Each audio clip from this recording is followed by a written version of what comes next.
So hello everyone, this is chapter 3 of chemical structure and reactivity. We're mainly going to focus on symmetry, molecular symmetry in this chapter. What we mainly talked about last time is we talked about introduction to quantum mechanics, orbitals and hydrogen's atomic orbitals, spin, hydrogen-like atoms, multi-electron species, and ionization energies. You can always refer back to the chapter 2 video and the chapter 2 slides. So, what we're mainly going to talk about in this chapter is the role of symmetry in chemistry, what symmetry elements and operations are, point groups, the real-world applications of symmetry, and orbitals classification based on symmetry. So here's a nice detail. This chapter actually extends a subfield of abstract algebra known as group theory. And in my opinion, this is super interesting considering that chemistry is super practical field, and you can just simply import these concepts from highly abstracted fields.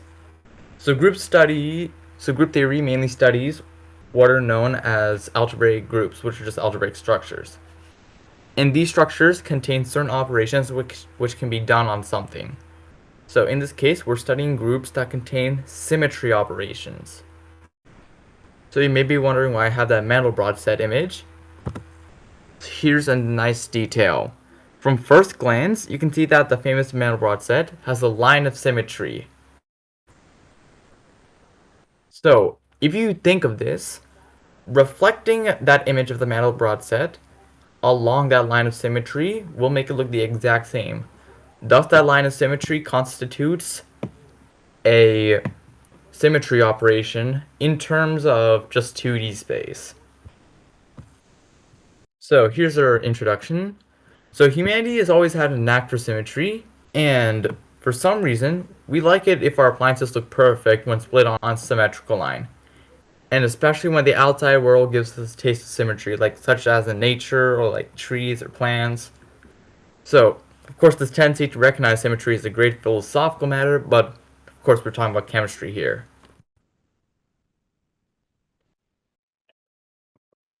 So this is a taste of what you will encounter. As you can see, we have the water molecule denoted by the 1 oxygen and 2 hydrogens. And there are many symmetry operations that can be done here. For example, we can reflect this molecule along a plane that intersects the atoms. So I'm going to introduce one of the greatest molecules of all time. So benzene geometrically can be thought of as a simple hexagon, like a flat hexagon in 3D space, with carbon atoms at the edges, hydrogen atoms extending from those carbon atoms. So 1 hydrogen atom for every carbon. So benzene has an element of symmetry to it. And utilizing symmetry, we can see that every single carbon atom in benzene is equivalent. That just means they share the same properties and they could be treated as the same atom in a sense. So right here, we're going to introduce the main symmetry operations. So symmetry operations are defined as operations that when you perform them on a molecule, they make it look the exact same as it did when it was in start. So in this image, rotating benzene, which is just represented by a hexagon in this image, by 60 degrees will make it look the exact same as its original form. So, we're going to introduce our first symmetry operation, known as the n-fold axis of symmetry. Keep that in mind, axis.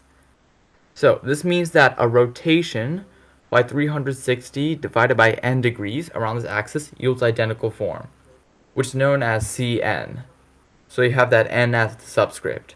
We can see from this example that for every 60 degrees, we can make that benzene molecule look the exact same. And so, what we can do is we can use simple algebra. We can set 360 divided by n equal to 60. If we can find out that n is 6, meaning that the benzene molecule can be rotated 6 times. So, thus, the n-fold axis of symmetry is the 6-fold axis of symmetry, which is denoted by C6 in this case. And it just goes straight through the middle of the benzene molecule. So that's our first symmetry operation. So we're going to move on to our second symmetry operation, mirror planes. So here's a quiet disclaimer for you. When we're talking about symmetry operations regarding a molecule, we will basically just treat all atoms in that molecule as like a perfect sphere that's bonded. So for example, if you hop onto like Jmol and type in some random molecule, like water, you'll see the atoms being represented as spheres and the bonds just being represented as sticks that connect the spheres. So that representation is mainly used in this chapter. So mirror planes, which is the new symmetry operations, are planes that intersect a molecule, and when reflected along that plane, the molecule should look the exact same as before. So the symbol for a mirror plane is sigma subscript x, where x is just an identifier for the type of mirror planes. Because as you can see in the next slide, there are many different types. So the reason why sigma is chosen as an identifier is because of the German Spiegel, which means mirror. So that's a fun fact for you to know. Here are 3 types of mirror planes that we want to know. So first off, the kinds of mirror planes depend on what is known as the principal axis. So basically, it's just an axis of symmetry that has the highest n. So remember, the greater the n, the more times that molecule can be rotated around that axis and look the exact same. So the principal axis is just the axis with the highest n. So the first kind of mirror plane is denoted by sigma v, which is a mirror plane that runs through the atoms in a molecule and is parallel to the principal axis, which means, as you can see on the 3D graph, this sigma v plane goes through the atoms, and in addition, you can see it's running up and down in that z direction. So the second type that we want to know is denoted by sigma d, which is basically the same thing as sigma v, but it's just passing through the midpoints of the bonds in the molecule. And the final type is denoted by sigma h, which is perpendicular to the principal axis. So for example, if you go to New York or Chicago, you'll find like many delis there, right? Once you order your bread type, it could be Italian, Italian herb, tuna, flatbread, whatever. So they'll cut that bread usually in half. So think of that action of like cutting it as like an analogy for sigma h. So next we're going to go on to centers of symmetry, which are especially important. So the center of symmetry in a molecule relies on what's known as the inversion operation, which is denoted by I. And it states that if every point on a shape denoted by x, y, and z were moved to the position negative x, negative y, negative z, then that molecule or shape would look the exact same. Now, this is rather interesting, and you may not get the use of this right now, but later, once we dive into molecular orbital theory in the next chapter, symmetry will be especially useful, and that's not only for the inversion operation. So we've gone over the basics of symmetry operations, axes of symmetry, mirror planes and their types, and centers of symmetry, and the inversion operation. So we're going to go on an especially important one known as improper rotations. So what improper rotations consist of? So they're 2-part, okay? So they consist of both a reflection and a rotation. So here's the thing. Even if the reflection and rotation themselves are not symmetry operations, if we combine them both, then that improper rotation that arises from combining those both can be a symmetry operation. So that could be somewhat deceiving. So for example, if we have methane, we can simply rotate that by 90 degrees and then reflect that on a perpendicular plane. So keep that in mind. It's kind of a minor detail, but it is important. For improper rotations, the mirror plane has to be perpendicular to that axis that we're rotating that molecule on. So that's an important detail to know. So next, we're going to go over what are known as point groups. So point groups, we're combining every single symmetry operation that we have known for a molecule. So the set of all symmetry operations, or dare I say, the group of all symmetry operations that a molecule can possess is known as a point group. And molecules can have the same point group sometimes, which may give them similar properties. So, for example, if you have a set of 2 sigma v mirror planes and a C2 axis, that is known as the C2v point group. Mainly, you'll find this in like water, for example.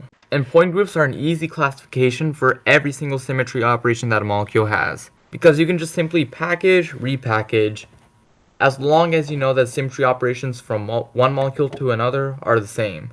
So next, we're going to go over infinite groups. For things like water, think of its shape first. So according to Vesper theory, a primary oxygen on water has 2 lone pairs and 2 bonding pairs. So thus the molecules bend, as you can see in this image.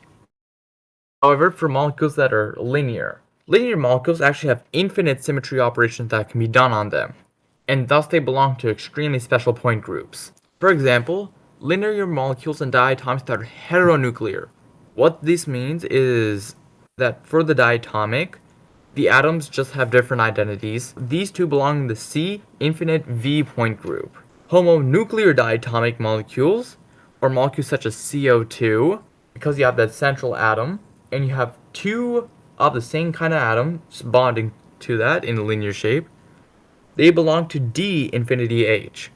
So this point group has the same operations of the C infinity V point group, but they have a center of symmetry, meaning that we can have an inversion operation. In addition, we have an infinite number of C2 axes that are perpendicular to the long axis. Now what the long axis is, it's just the axis that runs straight through, just like the longest axis. Lines up perfectly with the shape of the molecule. So now we're going to go over our first application of symmetry, which are known as equivalent atoms. If we look at benzene, we can say that, hey, all these carbon atoms in benzene are equivalent because they all look the same, and you can just infer that from glance. However, for more complex molecules, if we want to look at equivalent atoms, we can't just do this from a glance. So it can be beneficial to look at what symmetry operations can be done to yield these equivalent atoms. So take, for example, one molecule, 1,2-difluorobenzene. So basically, what this molecule has is that it's basically just normal benzene, just a planar aromatic molecule, but 2 of the hydrogens side by side are replaced with the fluorine atoms. We can see that this has a sigma D mirror plane. So remember, sigma D mirror planes are simply mirror planes that run up and down along that vertical z-axis, and in addition, they run through the midpoints of the bonds, not the atoms themselves. By applying the symmetry operations, we can see there are certain pairs of atoms in this molecule that are interconverted. So for example, fluorine atoms B and A are equivalent, carbon atoms 1 and 2, carbon atoms 3 and 6, and 5 and 4 are equivalent, as you can see by applying the symmetry operation. So here's another application of symmetry. So as I told you, dipoles are simply intermolecular forces that are caused by that kind of pulling of electrons because you have such a difference in electronegativity. Basically, if the molecule possesses a dipole, the direction of that dipole must be unchanged if every single symmetry operation that the molecule has is applied onto it. So for example, we can see as for water, we're trying to determine how exactly the dipole would be facing. So by applying just this C2 axis of symmetry, we can see that if we place that dipole vector, which is the direction which the dipole is pointing in, along that z-axis, we can see that it's unchanged. So that's an application of symmetry. Now, another application of symmetry is chirality. So if you get into something like organic chemistry, you're going to get the concept of chirality, stereochemistry, all of that thrown at you. Chiral molecules have certain properties that must be present for them to be classified as chiral. So what chiral means in the first place is that a molecule cannot be laid over that mirror image. The first requirement is that a chiral molecule must lack a center of symmetry, which has that inversion operation denoted by I, and a plane of symmetry. So those are 2 things that we absolutely cannot have. And it must also lack an improper rotation axis, which is denoted by Sn and are in the previous slides. Now, we're going into the final stretch of this lecture. Now, we're moving on to orbitals classification based on symmetrical properties. So, we're going to first start off with the classification of mathematical functions as even or odd. Now, if you ever taken a basic algebra class before, in high school for example, you will learn about even and odd functions. So, I'll quickly break this down for you. If you have some function in 2D space, we're talking like Cartesian coordinates probably, an even function, for any given value denoted by x, that output f of x will be the same for x, the output will be the same as f of negative x. Or you can just put that simply enough, you can just reflect that function along the y-axis and it'll look the exact same. Now, odd functions, f of x must be equal to negative f of x. And this will be important later on. Then what we can think is that orbitals can then be classified as being symmetric or antisymmetric with respect to a certain symmetry operation, just as in the same way that we've done for mathematical functions. So for a symmetry operation, the orbitals, which are considered not to change signs, are classified as symmetric, while the ones that change signs are antisymmetric. Orbitals have a positive side and a negative side to them. So we could see that for our symmetric orbitals, the sign of the orbital does not change at all. For antisymmetric orbitals, the signs do change. So this is just our part 2 summary. So we just went over the importance of symmetry, more symmetry operations, improper rotations, point groups, application of symmetry. Orbitals are arguably the most important, especially for these later chapters. So this is the end. I hope you guys like this.